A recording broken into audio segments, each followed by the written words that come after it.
Welcome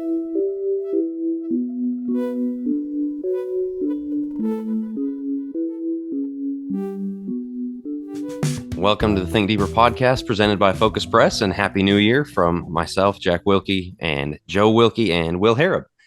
We are excited to start another year, Lord willing, of Think Deeper episodes with a look at what we want to do this year, growth and just goals, things like that. We'll talk to you about that in just a minute. As always, we want to tell you about what we got going on. We've told you about books in the pipeline, the Renew curriculum. If your church is looking for Bible class material for the next year, check that out. Big rollout we've been doing. And so we're very excited about that. But right now we want to tell you about something cool coming to Focus Plus. Of course, that's our subscription service on Patreon, in which you get all kinds of things like the deep end bonus episodes of Think Deeper, my video Bible question and answer series, Scriptural Focus, exclusive articles, our class on Revelation. I mean, there's just so much stuff on there, but we're adding a new thing for this year that Joe's been developing. So you want to tell him about that, Joe? Yeah. So Will has his family worship guide, which I would strongly encourage any and every family to get. I believe part 2 will be coming out this next year. Spoiler alert, I think, putting Will on the spot. But so I came up with the idea of what I'm going to call the 365 disciplines. For 365 days of the year, every single day, we're going to be giving you new content. And what it is a Bible reading, a specific passage, a prayer to pray, a meditation thought, something to kind of keep in your mind throughout the day, and then a discussion point. And this is for you to have at the family dinner table where you just throw out this idea of, whatever it may be. And so we're going to walk through scripture from Genesis through Revelation over the year. I'm trying to map this out as to how exactly it's going to work. I'm well into Genesis right now, but we are very excited about offering brand new content every single day for you to really use with your family, use if you're single, use with your spouse, whatever it may be. And again, so just a read, prayer, meditate, discuss every single day. And we're really trying to do good content for you guys. We're trying to make this something that's necessary, something that you can very much use, but also that there's some fun things on there as well. And so, yeah, we think we obviously believe in the work of Focus Press, but specifically Focus Plus. If you're not on there, consider subscribing. Once again, you'll be getting daily content at this point because of that, but also with everything else Jack listed. And we've got some other big things coming in the year that we've been kind of brainstorming. We got some more brainstorming to do as to what you'll be receiving. So to me, it's one of the best bargains out there at $10 a month, $15 for a few extra perks and such. But consider that, especially as we get into the new year here with January. Consider doing that. But with that, that's basically all I got. So, fellas, any other promotion before we jump into the discussion? No, I mean, I would just say, I mean, we're going to be, I was just going to say, we're going to be talking about kind of goal setting and planning. Obviously, using the new year as the kind of foundation for what a lot of people do, which is New Year's resolutions. And so I would just say, for Joe's thing that he's working on, what are you calling it, Joe? The 365? Yeah, 365 daily disciplines.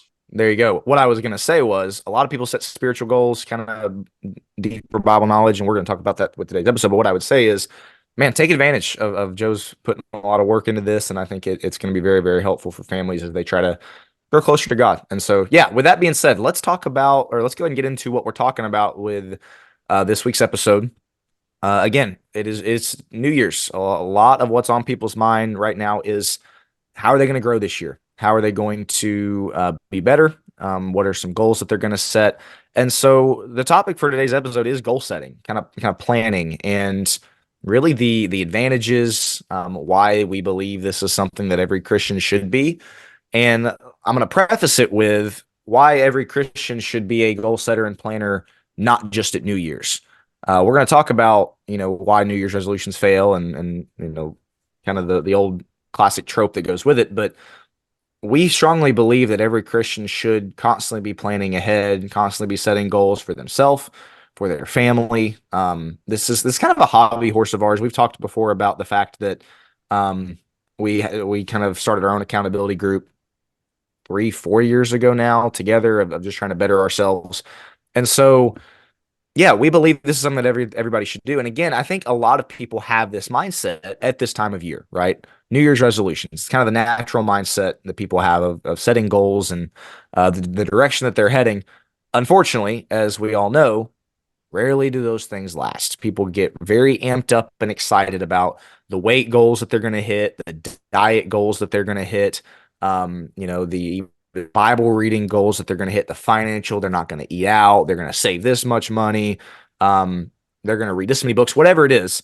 And that excitement that they get amped up, and that lasts for 6 weeks. And then mid-February comes, maybe a sickness is hit, maybe just life happens, and then all of a sudden the big dreams, the big plans, the goals that they set are over by February. And then the rest of the year, the rest of the 10 months of the year, no planning, no goal setting. And so, yeah, we're going to talk a lot about why this is important with this week's episode. And so, but one of the questions that we wanted to start asking is, why do you think that there are people who don't set goals at all? Because I know I've come across people who are like, yeah, I'm not really a New Year's resolution type of person. Or even midway through the year. Yeah, I don't really set goals. I don't really plan. It's kind of some aimlessness going on.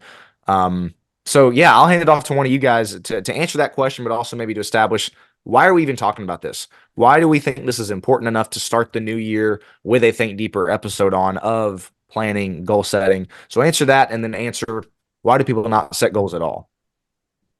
So yeah, I mean, as you said, it's such a big deal for us. This is such a part of who we are, and with the new year, I mean, it's a new start, and so why not? I mean, I wrote the other day, like, if you're in August and you're like, oh well, in January I'll start something new. Yeah, that's probably not great, but sitting where we are, January 1st, Lord willing, this episode comes out.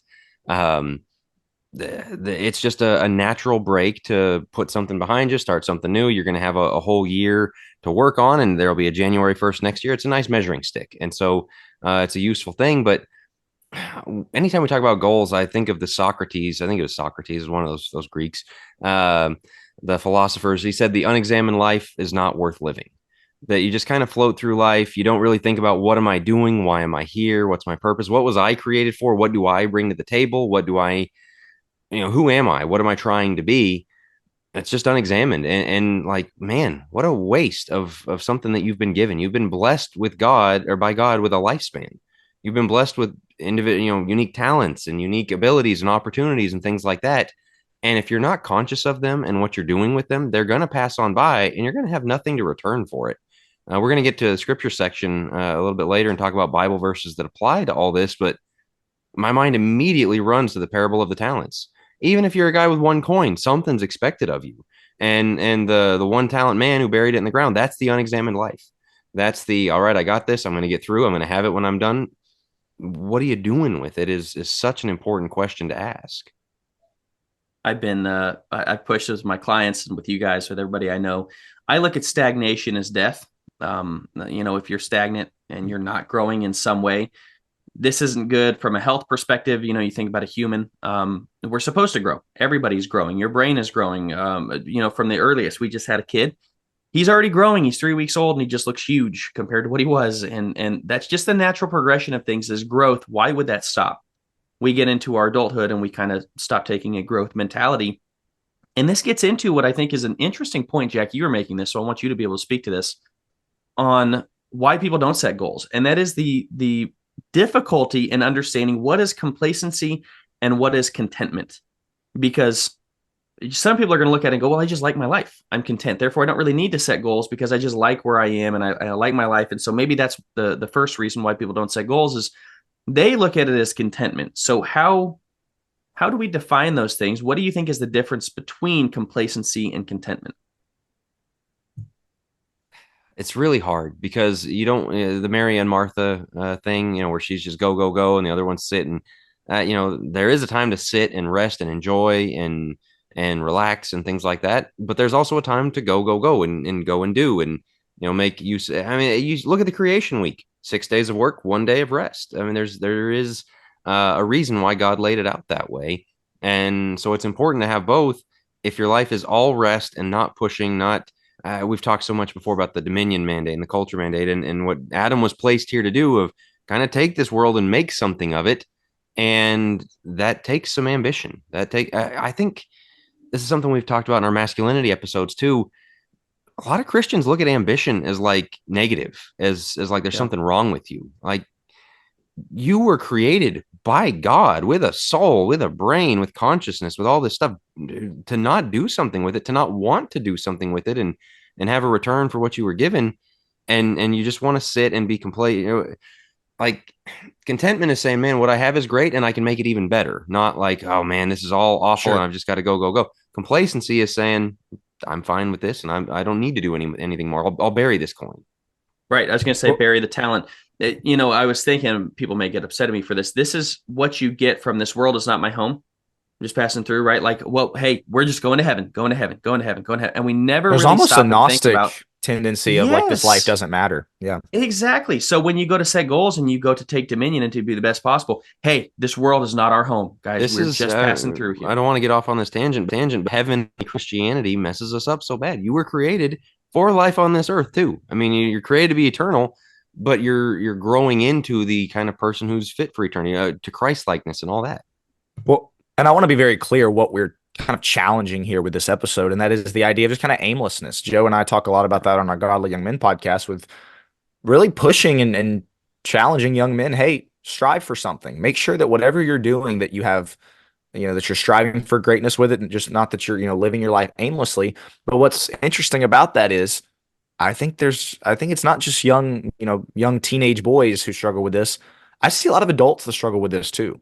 And by that, and again, this is what we're challenging of the idea that you're not really going anywhere. You don't have a vision for the future. And I think a lot of people have a vision for the future. And by that, I mean, they're like, man, I would really like to be here in 5 years or here in 10 years.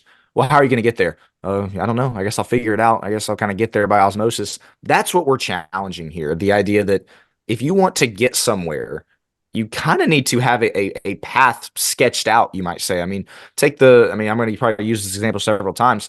Take a business. If a business has certain goals that they want to hit, growth that they want to they want to expand or do whatever, and you ask the CEO, hey, how are you going to get there? And he just says, I don't really know. I guess we'll figure it out. Yeah, no, good luck with him being the CEO. Like, that's not the way it works. You actually have to have a plan and goals for that.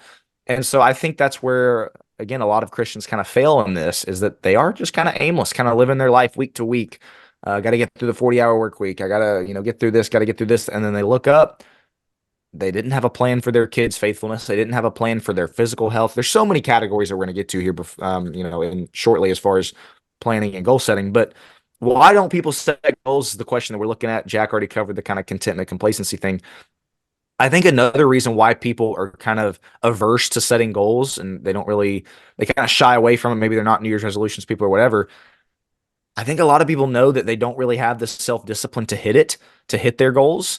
And so rather than set the goal and then fail, they tell themselves, well, I'm just not going to set the goal. That way I don't have to fail. Well, I'm not going to plan to try to get this done. And that way, if I don't, I didn't disappoint myself.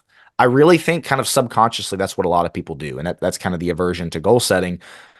Yeah, self-discipline is a trait that so many people, especially guys, we've talked about in our masculinity episodes before, need to adopt and need to make sure. Jack, I think, brought up off air.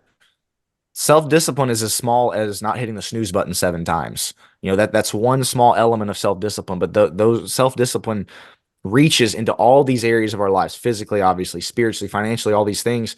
And a lot of people know I don't really have the self-discipline. And so rather than try to develop it, I'm just not going to set the goals. That way I know I don't fail and disappoint myself. Joe, what else do you have to add to kind of this why don't people set goals thing? I want to throw Sure, one thing in. Hold on to go with Will's point there of people are passive and it's like a consumer mindset of between scrolling your phone and watching TV.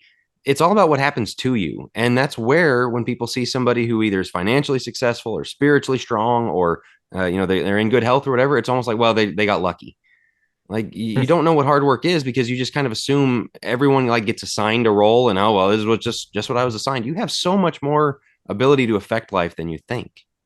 Well, I was going to say that's such a good point that kind of builds on what I was going to say about the self-discipline, because we live in the most instant gratification culture of all time. If you want it, it's immediately there, which means self-discipline is incredibly difficult to build in today's day and age. It also means if you have it, you're going to be 95. You're like in the upper echelon because hardly anybody else has it.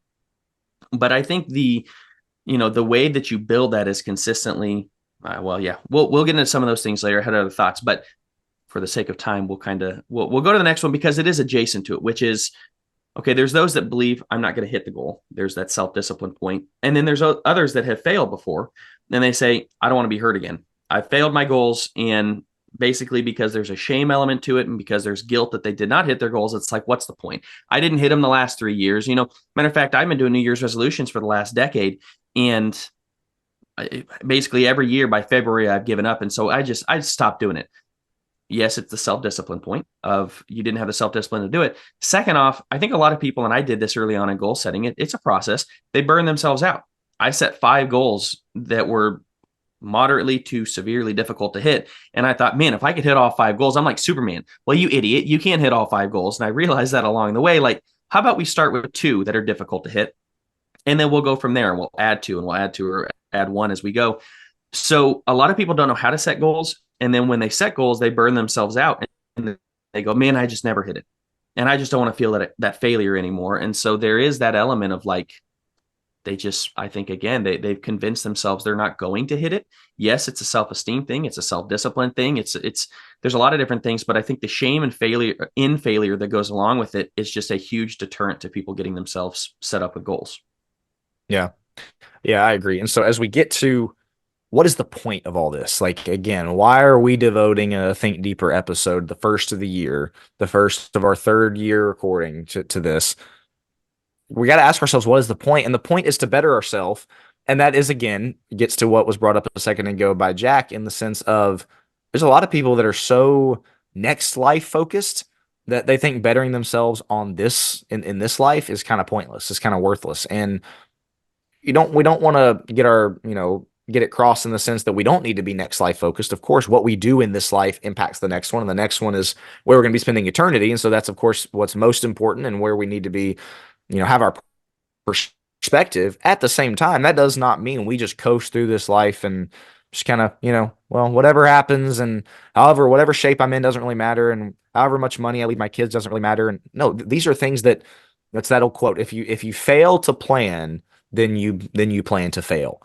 And I think a lot of Christians plan to fail because they don't fail to plan. Again, I brought this up 1,000 times when it comes to raising faithful kids. You ask parents, what is your plan? And they just stare at you blankly in the face.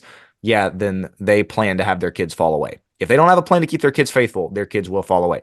Apply that to anything. Apply that to health. Apply that to financial goals. Apply that to how you want to draw closer to God. Apply that to whatever. If you don't set goals, if you don't have a plan, good luck. And this is something that, again, we're fighting against aimlessness here. That's the goal here, is to challenge aimlessness and to try to better ourselves. There's we've talked about this before, but this is the aimless side of it. The first thing, Jack, I think you mentioned this, the first thing that man is really commanded to do, take dominion, right? Be fruitful and multiply, take dominion of the earth. And there is that, and you spoke on this of how we kind of look down on ambition. That is such a needed element, in my opinion, of every Christian. And I know not everybody's entrepreneurial. There's going to be sheep. There's going to be the leaders, the elite, whatever it is. And we've talked about this before. But I think every Christian has to have a certain level of ambition as to what they're going to do in this life. And the aimlessness, to your point, Will, I think we rest on these platitudes, or we rest on these like easy statements of, well, my goal is to get them to heaven. Okay, that's like far reaching. My goal is to reach retirement. How are you going to get there? What are the tangible steps along the way? And so the aimlessness, they're going to look at it. There's going to be a lot of people that balk and go, I'm not aimless. I know I want my kids to go to heaven. See, therefore I have a plan. That's not a plan. That's a dream. That's not a plan. How do you get your kids to heaven? And obviously it's a work of God and not you, but like, what are the steps along the way that are going to help you keep your kids faithful? That's the part that's missing. And that's the aimlessness we're talking about, is the day-to-day approach to the bigger dreams. We got to get Jack in here. Sorry. One thing I'll say on that, Joe, is one thing I'm doing differently this year with, my goals and me and Rachel together is, I brought it up on the Godly Young Men podcast, kind of the way that the businesses do it, of where do I want to be at the end of the year? And then you backtrack it month by month, week by week, day by day. How am I going to get there? That's exactly what you're talking about. We all know where we want to be at the end of the day, closer to God, getting to heaven, of course. And maybe even people for the other, maybe more smaller areas. We know we want to lose this much weight. Or we know we want to be this healthy. We know we want to save this much money. We know that. To your point, Joe, we have to backtrack it and figure out, how are we going to get there? What does that look like month by month? What does that look like year by year, day by day? A lot of people don't ever take the time or bother with that. like you said, they know where they want to get. They just don't know how they're going to get there. That's the purpose of goal setting. And that's why we're so passionate about this, I would say. All right, I'm jumping back in. Some technical difficulties. Hope that worked out okay. But yeah, send donations to Focus Press because Jack needs a new laptop to keep producing Think Deeper. Anyway, picking up where we left off there. About goal setting, and if you don't, Will's point of planning to fail because you're not planning anything. I think one of the other mistakes people make is very vague planning. Well, I want to lose weight. I want to save money. Like, well, if you save $1, you saved money. If you lose a pound, you lost weight. But is that what you were going for? Like, what are you really aiming at here? And so those aren't really goals. You need to be specific with the goals. And with these, Will compiled a bunch of really helpful stats. Uh, People with goals are 10 times more likely to succeed. People that set actionable tasks and reported the progress to a supportive friend achieve their goals 40% faster than those who had written goals but did not formulate action commitments. 77% of people keep their New Year's pledges for at least 1 week, but only 19% for up to 2 years. I had read even less encouraging statistics on that of like 9% keep New Year's resolutions. And so writing it down is good. As Will said a minute ago, of what businesses have to do, break it down, segment it, figure out, short Quarter one, milestones. quarter two, right? Yeah, yeah. And this is something I'll talk about a little bit more later, but I'm doing a website for this of 18 days, 2.5 weeks. Stop and reevaluate. How's it going? What am I doing? And have I put the habits in place to be the kind of person who reaches this goal? Because it doesn't just happen. And especially long-term goals, whether they're year-long goals or even longer goals of, well, by 50, I want to have this much money or whatever.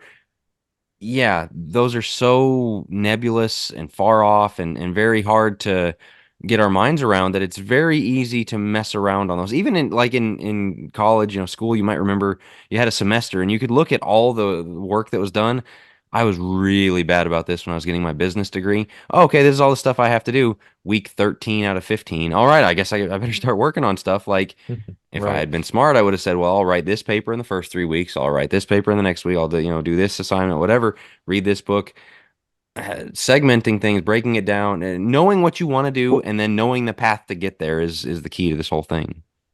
Well, and I want to talk about real quick this kind of the spiritual implications of this because there still might be some people that, again, we strongly disagree with you. But if you're like, well, it doesn't really matter if I set health goals or personal, financial goals or whatever. All that matters is the spiritual. Again, I disagree with you, but you're more than welcome to have that opinion. Here's the problem, though, and I've said this before. Both of y'all have said this before. If you are not good at goal setting and planning ahead for all the other areas of your life, you think you're just going to magically be really good at it in the spiritual aspect of your life? Probably not. Again, I have yet to, and it goes with a self-discipline point as well. If you're like, well, I'm not really self-disciplined enough to have food or exercise goals or financial goals or personal goals or whatever, but I'm going to be super self-disciplined with my spiritual goals. Odds are that's probably not the case. And so the spiritual implications of this is, once again, it is a lifestyle. It is a lifestyle of self-discipline. It's a lifestyle of planning ahead and saying, I want to be at this level. I want to, advance in these ways. Of course, that's going to bleed over into your spiritual life versus the people who do kind of live aimlessly and, my health is whatever, my finances or whatever. Yeah, that's going to bleed into your spiritual life as well. I've always, very strongly believed that. I think that is the spiritual side of this, is that you have to have this mindset in other areas of your life, or you're probably not going to have it in your spiritual life.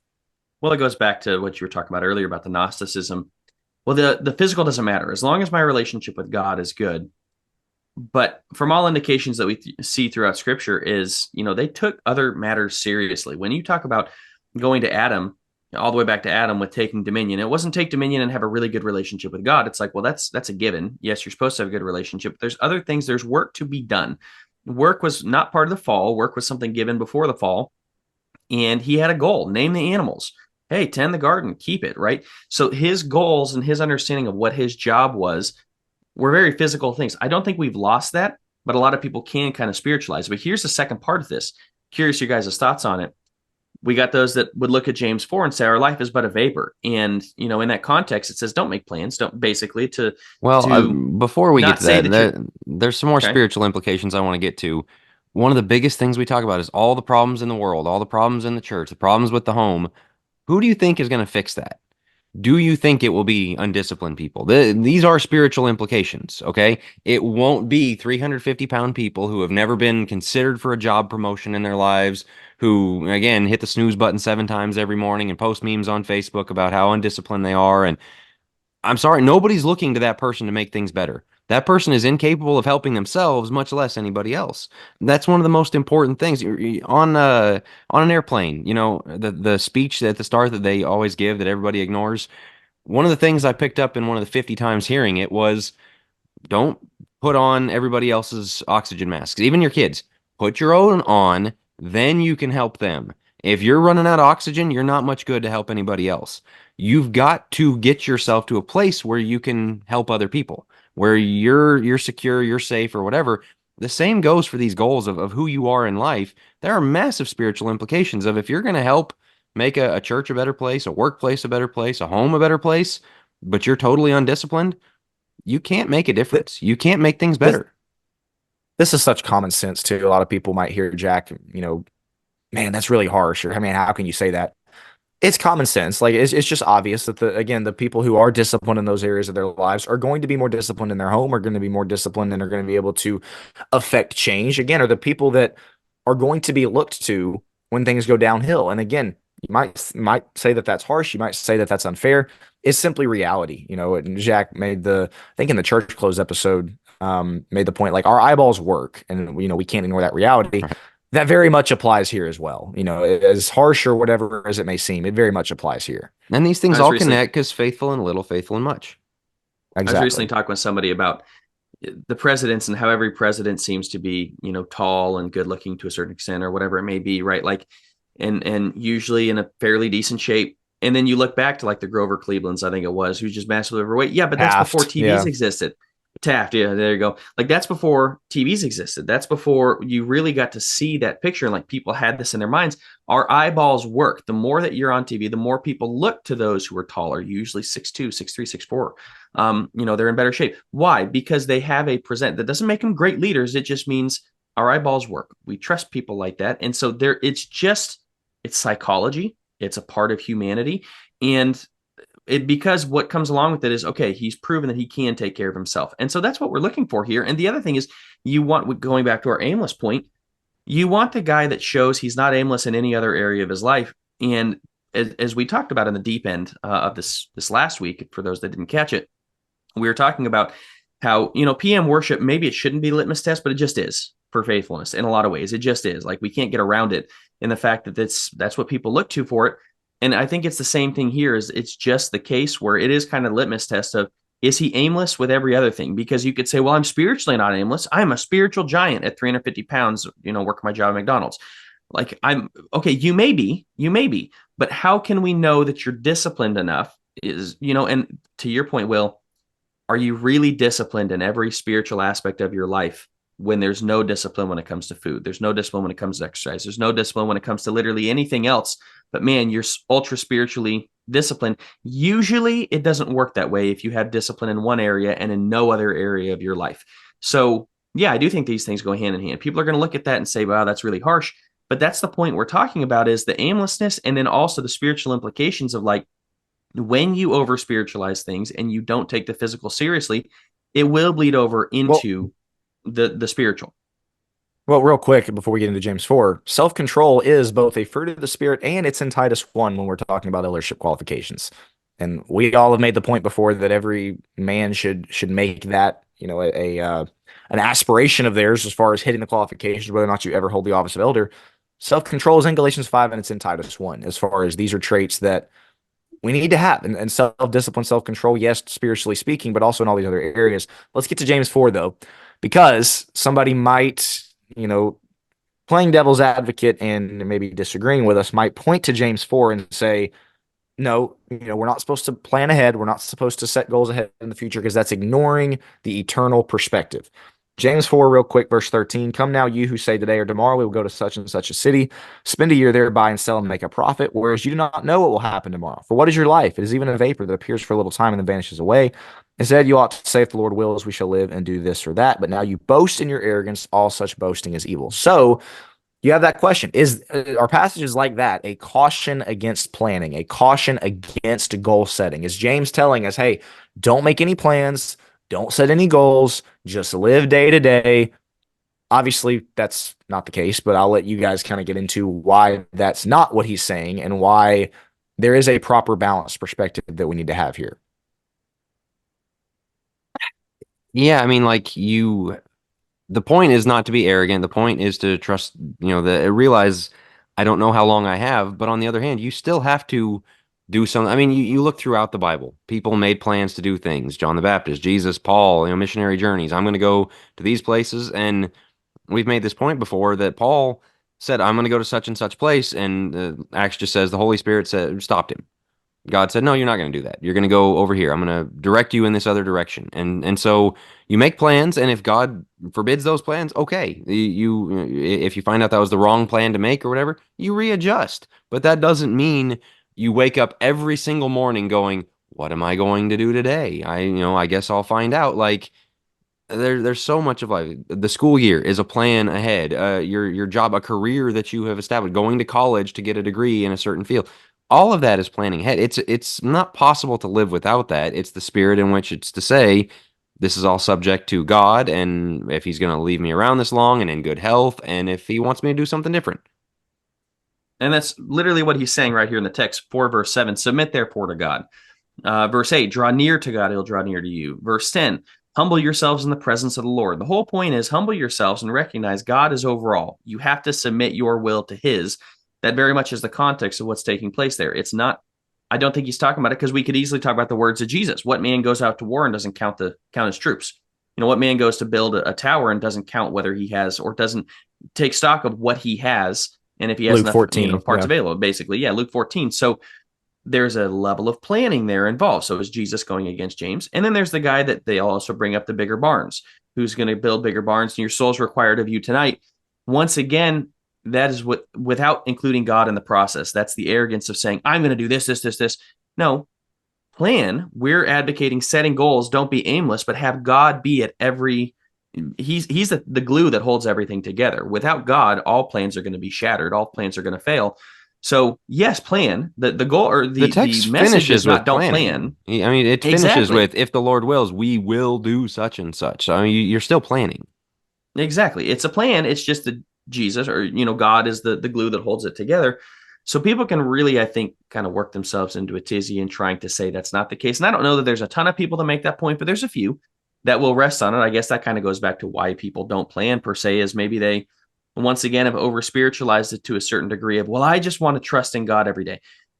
That's fantastic to trust in God every day. But again, all indications are very, very few people in scripture lived literally day by day without having any plan as to what they were going to do the next day. Jesus himself knew at 12 years old in the temple what his goal was on earth. He knew what he was here to do, and he was going to accomplish that. So, yeah, I think that's majorly taken out of context. So this ties us into why we believe every Christian should be a goal setter, why every Christian should be a planner, whatever you want to call it. And it's because being a visionary matters. Having forward thinking matters. Again, when you consider where do you want to be spiritually in 5 or 10 years, you need to, we talked, I forget what episode it was. I feel like it was fairly recently, kind of about the idea of leaving a legacy, family, 200-year plan, that kind of thing. It's so important to have that visionary mindset, especially as a father and a husband. Again, those are all the perspectives that the three of us have. You have to be forward thinking. You have to be a visionary in all areas of your life. And obviously spiritually is the most important. But, maybe even you look at your family as far as family goals. When's the last time you asked yourself, where do I want my family to be in 5 years? Not physically, like where do I want them to live, but what do I want my kids to act like in 5 years, look like spiritually? What do I want my marriage to look like in 5 years? What do I want my relationship with, my friends or whatever it is? There's so many goals that you have to consider 5, 10 years down the road, as we have talked about the whole episode. What do we want it to look like? And then how do we get there? If you're not forward thinking, if you don't have that visionary mindset of looking to the future and figuring out, what do I want my kids spiritually to look like in 5 years? You as the father, you as the husband, of course, that duty rests on your shoulders. If you just kind of, well, I guess I'll figure it out, or it'll happen by osmosis, or like Jack said, man, what am I going to do today to make sure my kids are spiritual? You're fighting a losing battle, in my opinion. And again, I think the youth dropout rate is evidence to this, that people haven't, parents have not had a plan. They have not had goals for their kids. And so guess what? Their kids aren't faithful. People have not had goals or set or had plans for their marriages. And so guess what? 20 years down the road, their marriages are stale. They don't enjoy being around each other. Again, we've bemoaned the fact that you look around most congregations, find 5 really, really joyful, happily married couples. They don't exude it. You don't see that very often. Well, I wonder why that is. Probably because there wasn't planning, there wasn't forward thinking going into it. And so, yeah, we're young husbands, we're young fathers. Jack less so as far as the young end goes, but so we're on this end of like, how do we want to avoid all of these mistakes that we've seen a lot of other parents make? This is the conclusion that we've come to of, again, why every Christian should be a goal setter. This forward thinking, this vision, it matters. If you want to have a thriving, flourishing marriage in 25 years, if you want to have faithful kids, if you want to have a tight knit family, we haven't even brought up, where do you want your congregation? If you're an elder, where do you want your congregation to be in 20 years? Evangelism. There's so many things. Again, if you're not a goal setter, not a planner in all the other areas of your life, you're probably not going to be here. There's very much a lot of truth to the if you're not growing, you're dying. Because stagnation assumes that you can just plant yourself somewhere and stay there for good. There are so many influences working on you and your family to push you in the wrong direction. That uphill progress, and I mean, on all of these areas we're talking about spiritually, obviously the spiritual forces trying to pull you away from God and push your family away from God. You don't need us. I mean, that we've got 100 episodes on, plenty of reason why that's the case. Again, nutrition. You can't just eat. You go to the store, pick up food, and eat these days. It is so full of so much bad stuff that I'm not gonna get off on that tangent. Your health is going to be awful if you are not proactively helping yourself on this. Finances, I mean, just all of these things. Like, if you're not doing something about it, you're backsliding. You're going in the wrong direction. And so the complacency thing of I'm just going to stay right here. But the other thing is, and I think that comes from like a Deuteronomy 6 mindset of you're going to get all this nice stuff that you didn't really build, and you're going to enjoy it, and you're going to sit on it, and you're going to waste it, and you're going to lose it. And man, did that happen. Man, post World War II, everything was great. Economy was great. So many things happened. And yeah, this Cold War part wasn't great, but just in general, things were really good. And we got really comfortable as a society, and we slid backwards just like they did in Deuteronomy and Joshua and Judges and all that. And here we are having to push the ball back uphill. The other thing is, what they were supposed to think in Deuteronomy is, we're going to grow this land. We're going to plant it for our kids. It's going to be better and better and better and better. No, they thought this is good enough. Thinking it's good enough is the first step towards dying. The same thing as Christians. America was Christianized. This is good enough. No, keep going, keep going. Like, this is the kingdom mindset. This is Great Commission. This is like very scriptural stuff that Christians are supposed to be thinking. How do we claim the world for Christ? And man, we got to the good enough mindset, and here we are. And so you have to keep moving forward. You talked about this earlier, though, Jack. I want to come back around and have a brief discussion on it, on the complacency versus contentment. And when you were talking about it, one of the biggest issues that I think you and I struggle with, and the Mary and Martha thing, and I don't know that we fully fleshed this out. I'm curious your thoughts on maybe how we avoid the go, go, go, go, go mentality where it's never good enough, where we move the goalpost. We get there, we set a goal and we get there and it's like, okay, well, I can't enjoy it. I'll just move to the next thing. I don't want to take too much off on that tangent, but I do think that speaks to a lot of us, and we didn't work it in there. So I want to work it in at this point in the outline. How do we avoid that, where we can just be at peace when we do hit a goal before we make the next goal? Because I think, once again, maybe we hit a goal, maybe the founding fathers hit a goal, we hit the goal, or maybe they set the goal, we hit the goal, things are good, but then we grew complacent. We didn't set another goal. But then if we are constantly setting goals, then a lot of times we go into, we're never content. We're never in a good place. So it's kind of this paradox here. How do we work, or what are your guys' thoughts on how we work out of that paradox where we can both be content, we can both be happy with the goals that we've set, we can work to meet the goals, we can set new ones, but we can be happy with ourselves along the way? This is a really interesting point. I've seen the movie, and I've seen people comment on it. I don't know if you guys have seen it. Chariots of Fire. It's about two Scottish sprinters in the 1924 Olympics. I read Eric Liddell's book as well. He ended up being a missionary, I think, to China. Very interesting guy, but he was a Christian, and there's his kind of rival teammate. The other great sprinter from Scotland was a Jewish guy, and Eric Liddell, famously is the Olympics, and he says, "Well, I don't run on Sunday," and just kind of held his convictions. It's a great movie, but one of the other things about it was their approach, and he said, Liddell said, "I run to glorify God, and when I run, I feel His pleasure." And he just kind of with a smile on his face, just he loves it. That's what he's there for. This is to glorify God. This is why I'm doing it. Now he's great. He's pushing for greatness. Obviously, he's an Olympian. He's one of the greatest sprinters in the world. And so there's ambition there, but it's not like, man, go, go, go. The other guy was a Jewish guy, Harold Abrahams, said, well, let's see, in this long article, I lost it. He said, in 1 hour's time, you're talking about the racing, in 1 hour's time, I will be out there again. I will raise my eyes and look down that corridor, 4 feet wide, with 10 lonely seconds to justify my whole existence. Like, I have to do this. I have to do it right. I have to, Wow. this justifies my being on earth, is like this duty, this task that I have. That's the difference in this whole thing. Are you doing these things, growing all this to justify your existence so you can hold it up before God? And it's very interesting that one was Jewish and one is a Christian. Law, works based. Like, look, God, look what I did. Is this good enough? Versus, this is great. God gave me life. He gave me legs. He let me be a sprinter. He blessed me with this talent, and I'm just going to use it to His glory. It's a mindset you got to cultivate of like, this is opportunity, this is a blessing from God, growth and goals and the opportunities we have to do these things, even the challenges, as hard as it is to do some of these things in this day and age. It's a chance to glorify God. It's a chance to meet that telos that you were designed for. You got to view it that way. And as Joe said, I That struggle with that. Our whole family struggles with just like sitting and enjoying things, but like I feel like that captures the whole thing, is those two approaches. I love that. And I think that ties so well into James 4 as well, of like, man, include God in your plans, include God in your perspective of why are you doing this? Why are you going to such and such a city? Why are you planning? Why do you have these goals? It's not for self-gratification. It's not to boast, certainly, or it's not for your own glory. It's to I keep going back to the taking dominion and kind of conquering here on this earth. That I think that really lies at the heart of this is like if you believe that this life is just kind of a temporary holding ground, and all of our emphasis needs to go on the next life.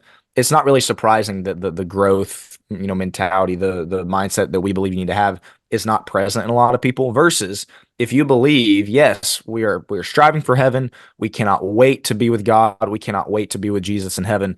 However, we're going to make the most of this life, and we're going to take dominion. We're going to use what God has blessed us with. We're going to use our talents, as Jack has brought and Joe have brought up.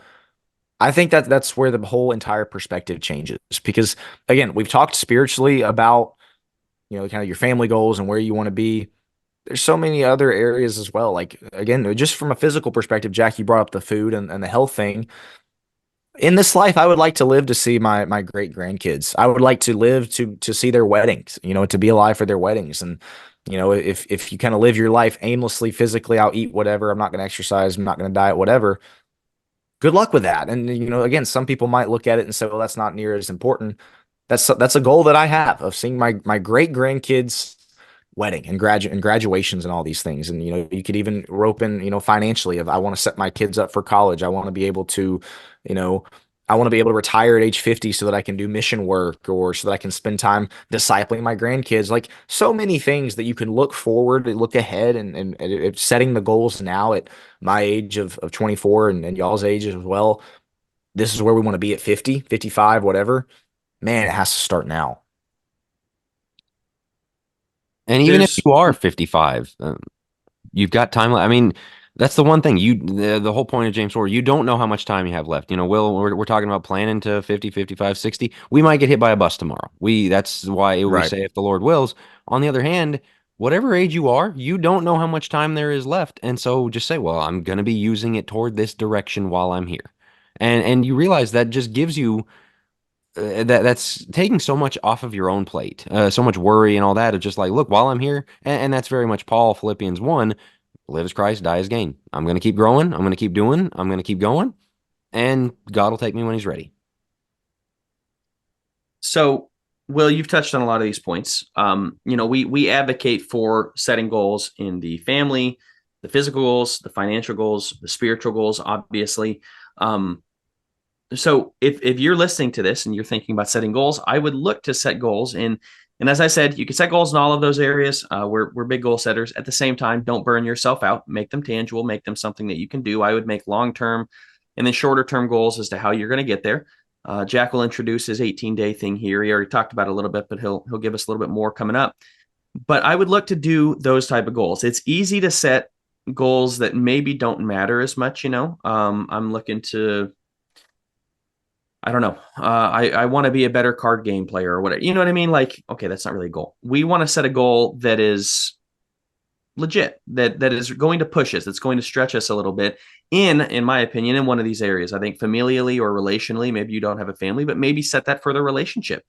I want to be better in my relationships in these ways, maybe on the financial end, maybe on the spiritual end, of course, or on the physical end. This is what I want to do this year. This is the weight I want to lose, or this is how many times I'm going to hit the gym, things like that. So with that in mind, fellas, I want to come down to personal tips, some things that we've done that have worked, some things that and maybe some things that we're not as good at, which would be speaking to me, but that I think we need to get better at, or things. And you and I, there's three of us here. We all, us three, have been doing this for what, 3-4 years, doing goals and setting it with one another. I think it's maybe we haven't done it. This is going on something at we this need to point. get better at. We haven't been doing it the last 6 months or so. So maybe We have that's a not. goal that we can set is getting There you better. go. There you go. Yes, it's been on about our it. mind for 3 years or so. So yeah, we've been doing this for a long time, and we will share a little bit of what we think has worked, what has not worked for us. But when it comes to the personal tips, I'll start and then kind of let you guys get into it. Accountability is huge. I work with this all the time. There's guys that want to get out of their porn addictions, whatever it is, and I always push accountability. You have to have somebody who's really holding your feet to the fire, but who's also walking through the trenches with you. A lot of people don't want to do it. Those that get accountability, more likely than not, are coming out of it and way faster. The guys that don't, you're kind of missing the point. This is an opportunity for you to grow into the relationship, but also to have somebody who can help you walk through this, which is so necessary in getting out of addiction. Okay, you may not be getting out of an addiction, but even from that goal standpoint, the idea of somebody being able to call you, to text you in the morning, or to go to the gym with you. I go to the gym with Jack in the morning. Half the time, I would absolutely skip waking up at 5:30 to hit the gym. But you know why I go? Because I know he's going to be there, and I'm going to get the text, "Hey, you coming in today?" Like, okay, and if you don't show up, you're going to get roasted. Yeah, that's exactly it. I better get my rear out of bed and not hit snooze a bazillion times. So having that accountability, that would be, in my opinion, the first and foremost thing. When you're setting goals in all of these different areas, find somebody to hold you accountable. And accountability isn't a weekly check-in of like, "Hey, did you hit your goals this week?" "No, I didn't." "All right, man, I'll be praying for you. I'll see you next week." That's not accountability. Well, accountability is somebody who's growing with you, not somebody Correct. cheering you on. Hey, cool, good for you. Like, they're also going to be very easy on you because, like, well, you did more than me. Like, yeah, that's not the point. Yeah, exactly. You want to find the right person who is, again, got a little sandpaper to him, a little bit of grit, who's going to call you out if you're missing it, but who also is willing to just as much encourage you. And this is where people go wrong, is they find the guy who's all sandpaper and who's just the drill sergeant, and then they get burned out. Or they find the guy who's too nice to say anything, and it's like, "Oh, that's okay. That's okay." No, it's not okay. You missed your goal the last 4 days. What are you doing? You need a little bit of that. And so choose wisely is all I'm saying. Choose very wisely, but I do think you need to have at least one accountability partner. I would suggest 2 to 3. I think that helps a lot. I agree with that. Go ahead, Will. As far as the personal tips that I would have, and this is very difficult because we're telling you to set specific and tangible, measurable goals, and the advice I'm about to give is not super tangible. However, I think one of the most important things is setting goals that are challenging but also manageable. Joe, you spoke to this of like, because we typically break it down in, as far as our accountability group and our goals, into 4 categories. We have spiritual goals, we have physical exercise goals, we have financial goals, and then we have a personal, usually a reading type of goal. Those are kind of the 4 categories that we've set. And Joe, you spoke about how, this was kind of your tendency of like, man, you would aim for the moon in all 4 of your categories. Mm-hmm. And, Yep. I think we should set challenging goals, and, the goal should not be to hit the gym once a month. Like, that's pretty easy. At the same time, how easy was it, Joe? And I've been there as well. Aim for the moon in all 4 of your goals. You fail one, and then what is the mindset? Man, I didn't hit my goals. I guess I'll just, kind of fold on all the other ones, And so that's when the burnout can come. And so that's what I would challenge everybody to. And the reason why this is not tangible is because what's challenging for you might not be challenging for me, or vice versa. Like the manageable, the challenging, that's kind of subjective. However, I think everybody knows for themselves. Like, I know this is a goal that's going to challenge me, but I still know it can be done. I know that it's manageable. It's not, I'm going to wake up at 5 every single day and work out for an hour and a half, 7 days a week. That's not super manageable for most people. However, 3 days a week for an hour, or 3 days, whatever it is, like, you know what it is for you for each one of these goals, spiritually speaking as well. Like, man, I'm gonna devote 2 hours of my day to prayer and Bible reading every single day. More power to you if you can. I certainly cannot at this point in my life. That's a very tough goal to hit. And so that would be my piece of advice: is make your goals, make your goals challenging. Like, push yourself. That's the whole point, is you're trying to better yourself. But they also need to be manageable to the point that you are not going to burn out after two. I mean, again, like Joe said, I think that's why a lot of New Year's resolutions burn out. Why they kind of flop is because people do get burnt out, because it's a constant grind. It's a constant aiming for the moon. Man, aim high, but make it manageable. They have that Couch to 5K app, and I like that because it's not Couch to Marathon app. Yes, you may Sure. hit the marathon, but you know what? Maybe if you're planning on, you barely run at all. Hey, in 2 months, I'm going to be ready for marathon. No, you're not. Plan on a year, maybe. That's the year goal, is I'd like to run a marathon by the end of the year, but make it manageable to your point, Will, of like, okay, I want to just get to the point where I can run down the street and be okay. I want to make it where I can run a 5K in the next 3 months. And that means I'm going to have to train pretty hard. That's a difficult goal, but I think I can hit that. If you're training for the marathon within 3 months, you're never going to hit it because it's like, oh, I just can't. Okay, well, I might as well just not set it. No, make it difficult, make it challenging, but make it something that works for you. And you also know your schedule. You know what's feasible and what's not. Well, I'm going to read 30 books this year, but you have 2 minutes to yourself. Okay, that's not probably as manageable. So maybe set the goal for 10 books this year. Like, it will challenge you, but just don't beat yourself up for not shooting for the moon as much on your goals. Be willing to say, okay, what is actually manageable here? Right. The other thing I would say, well, a couple things. They mentioned a couple times I started a site for this year, and honestly, I really encourage everybody to go sign up. It's free. You get the emails when I put out the new articles. I call it 18-day sprints. It's on Substack, 18daysprint.substack.com with a 1 and an 8, and not spelled out, 18-day sprint. The point of that is you can't finish a year-long goal in the first month. And, a Bible reading goal, daily Bible reading, so many people fall off by Leviticus or whatever.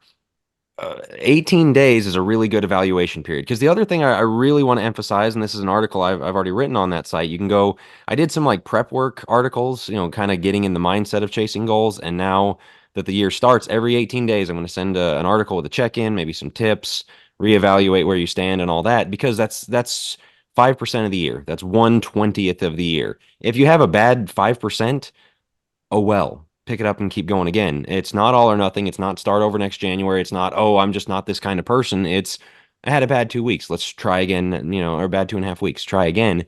You got to break it down. You've got to break it down, number one. But number two, you've got to realize goals are not the end in themselves.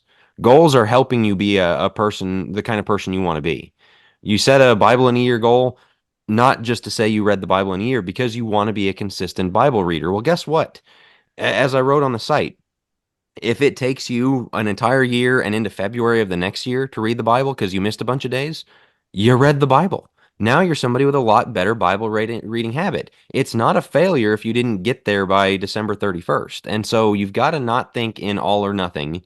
The goals are not the end in themselves. Habits and identity is the thing in itself. And, you know, lose weight. I had the goal to lose weight for 10 years, and every year I did.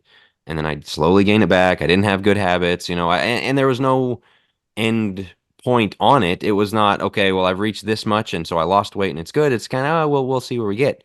When the goal changed to, I'm going to be a healthy person, no matter how, it took me a couple years to actually figure out what I needed to do, what, exercise routine, what nutrition, whatever else.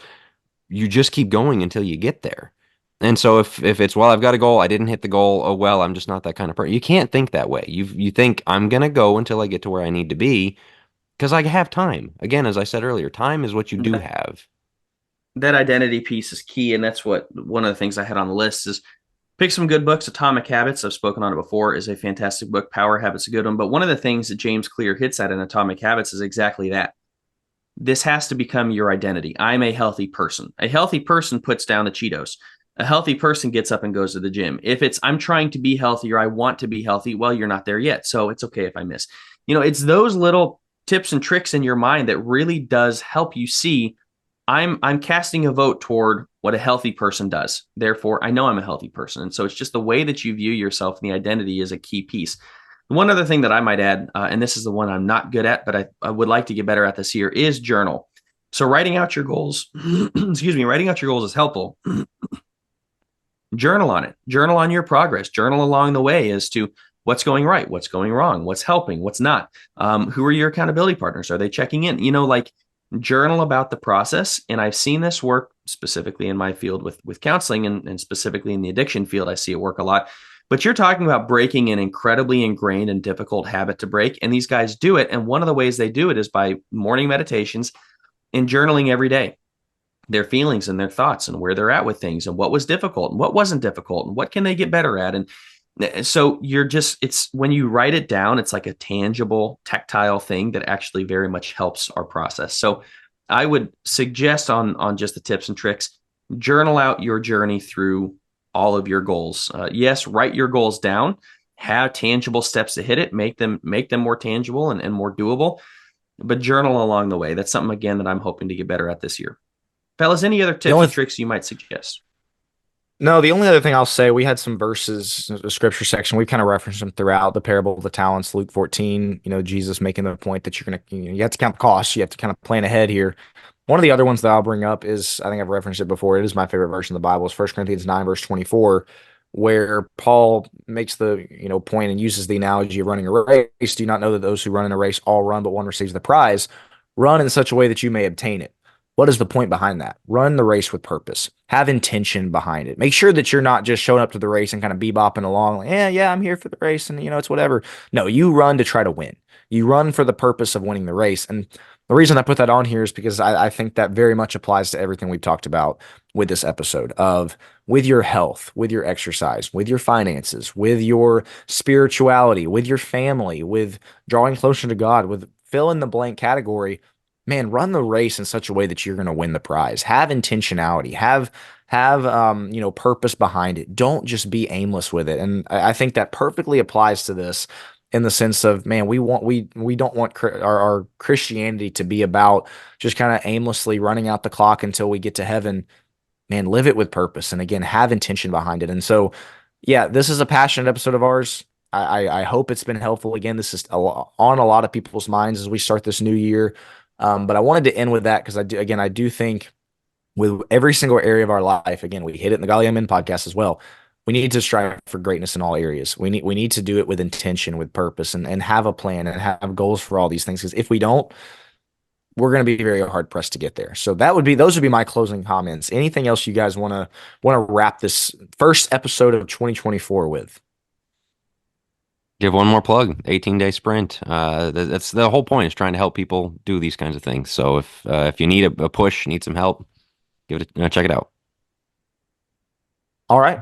Well, with that, it has been a privilege. It's awesome that we're starting again. We started our first episode kind of actually together on this similar topic at the start of 2022.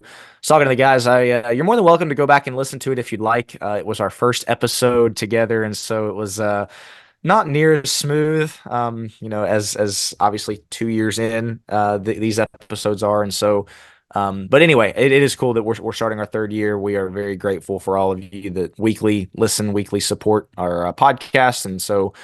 Keep going with the feedback. Let us know comments you have, thoughts you have. Guys, anything else before we wrap up? All right. Happy New Year. That, Happy New Year. Absolutely. We will be back next week for another episode of the Think Deeper podcast. Thank you so much for listening.